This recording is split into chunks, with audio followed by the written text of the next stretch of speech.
గౌరవ మంత్రివర్యులు చేనేత మరియు జౌలి బీసీ సంక్షేమం మరియు ఈడబ్ల్యూఎస్ సంక్షేమం గౌరవనీయులు శ్రీమతి సవితా గారిని మాట్లాడవలసిందిగా కోరుతున్నాం. సభకు నమస్కారం.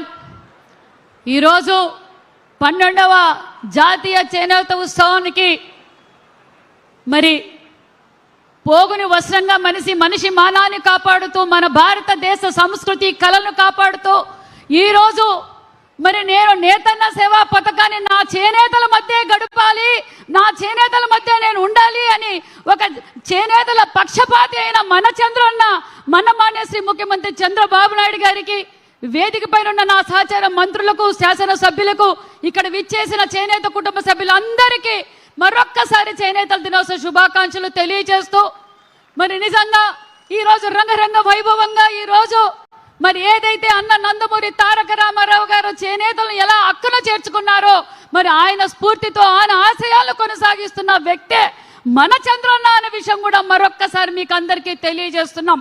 మరి రాష్ట్రం విడిపోయి 14-19లో మరి చేనేతలకు స్వర్ణయుగంగా జరిగిందన్న విషయం మరొక్కసారి మీకు అందరికీ తెలియజేస్తున్నాం. మరి ఒక్క ఛాన్స్ అని చెప్పి చేనేతలు 1924లో ఏ విధంగా ఆత్మహత్యలు చేసుకున్నారో, ఎన్ని పథకాలను రద్దు చేశారో మన అందరికీ తెలుసు.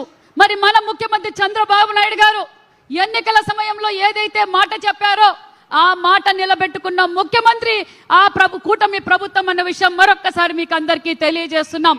ఆ రోజు 14-19లో చేనేతలు పడుతున్న కష్టాలు ఒక పక్క సంక్షేమ పథకాలు అందజేస్తూ ఆ రోజే 50 సంవత్సరాలకే పెన్షన్ అందజేసిన ఘనత మన ముఖ్యమంత్రి చంద్రబాబు నాయుడు గారు అన్న విషయం మీకు తెలియజేస్తున్నాం.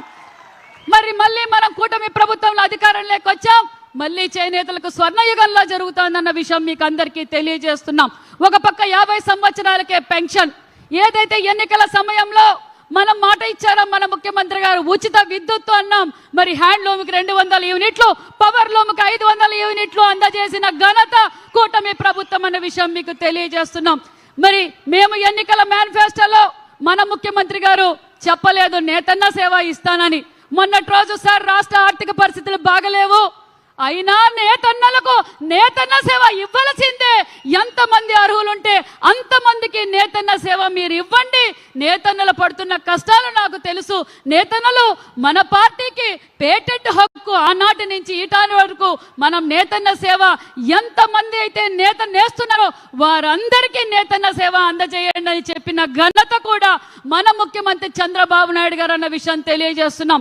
ఈరోజు 73,000 మందికి సుమారుగా 180 కోట్ల రూపాయలతో నేతన్న సేవా పథకాన్ని అమలు పరుస్తున్నామన్న విషయాన్ని మీకు తెలియజేస్తున్నాం. ఒక పక్క ప్రధానమంత్రి నరేంద్ర మోడీ గారి ఆశీర్వాదంతో, మరి ముఖ్యమంత్రి గారి విజన్ తో, మన పవన్ కళ్యాణ్ గారి సహకారంతో, మన యువగల అధినేత నారా లోకేష్ బాబు గారితో మరి ఎన్నికల సమయంలో మన యువగల అధినేత నారా లోకేష్ బాబు గారు మాటిచ్చారు. ప్రగట కోటయ్య గారు అంటే చేనేత అంటే ప్రగట కోటయ్య గారి జయంతి 111 జయంతి మనం రాష్ట్ర పండుగగా చేయాలనుకున్నాం. మరి రాష్ట్ర పండుగ ఏదైతే చిరాలలో మొన్నటి రోజు రంగ వైభవంగా వారి కుటుంబ సభ్యులతో మనం ఈ రోజు ప్రగట కోటయ్య గారి జయంతి కూడా చేసుకున్నాం. అంతేకాదు మంగళగిరిలో ప్రగట కోటయ్య గారి శృతివనం 10 ఎకరాల్లో 10 కోట్లతో ఏర్పాటు చేస్తున్నారు మన యువగల అధినేత నారా లోకేష్ బాబు గారు అన్న విషయం కూడా తెలియజేస్తున్నాం. మరి ముఖ్యమంత్రి గారు ఇంకా చేనేతలకు ఏం చేయాలి, మీరు ఎప్పటికప్పుడు ఎగ్జిబిషన్స్ పెట్టండి అని ఆదేశించారు.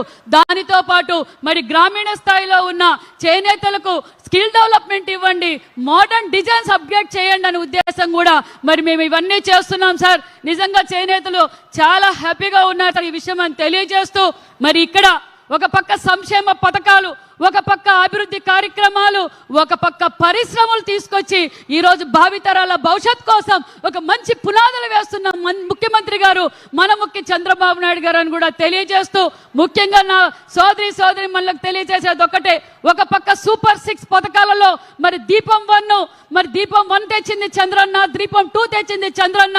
అంతేకాకుండా ఈరోజు ఉచిత సిలిండర్లు ఇచ్చాం, స్త్రీ శక్తి పథకం ఇచ్చాం. దానితో పాటు ఇంట్లో ఎంతమంది బిడ్డలుంటే అంతమందికి తల్లికి వందనం అందజేశాం, అన్నదాత సుఖీభవ అందజేశాం. అంతేకాకుండా రాష్ట్ర వ్యాప్తంగా అన్నా క్యాంటీన్లు ఏర్పాటు చేసిన ఘనత మన ముఖ్యమంత్రి మన కూటమి ప్రభుత్వం అన్న విషయం కూడా తెలియజేస్తూ మరొకసారి మీ అందరికీ 12వ జాతీయ చేనేత దినోత్సవ శుభాకాంక్షలు తెలియజేసుకుంటూ thank you very much sir. ధన్యవాదములు తెలియజేస్తూ ఉన్నాం మేడం.